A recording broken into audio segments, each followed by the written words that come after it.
Bonsoir. Après avoir salué ce matin au palais présidentiel l'histoire de la Slovaquie, cette terre du milieu appelée à être un véritable message de paix pour l'Europe, le pape François s'est rendu à la cathédrale Saint-Martin à la rencontre du clergé et des forces vives de l'Église. Et là, il s'est livré à un vibrant plaidoyer pour sa vision pastorale. L'Église n'est pas une forteresse ou une puissance, mais une communauté qui cherche à attirer au Christ par la joie de l'Évangile. Et pour cela, le pape François a repris un des thèmes qui lui sont chers, stop à l'autoréférentialité. Usciamo dalla preoccupazione eccessiva per noi stessi, per le nostre strutture, per come la società ci guarda. Immergiamoci invece nella vita reale, la vita reale della gente e chiediamoci quali sono i bisogni e le attese spirituali del nostro popolo.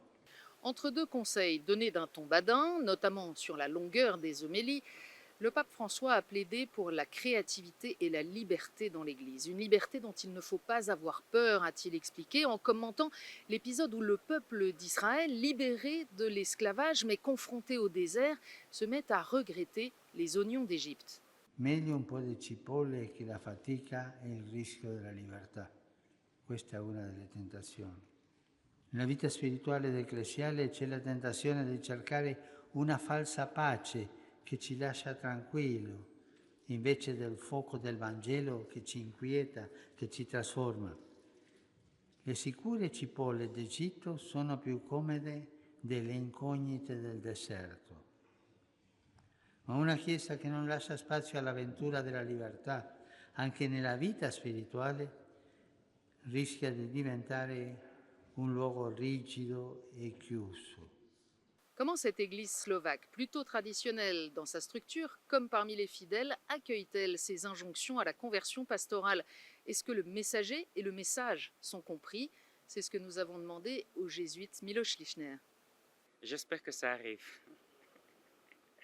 Que, bon, nous, les Jésus, nous connaissons son message, sa pensée, et les derniers jours, les dernières semaines, ben, il a fallu que j'étudie des dizaines, des centaines de pages sur lui. Alors, ça m'a aussi permis de découvrir un personnage d'un homme qui est, qui est vraiment un vrai charismatique, qui est vraiment très attaché à la parole de Dieu et qui est vraiment un homme saint.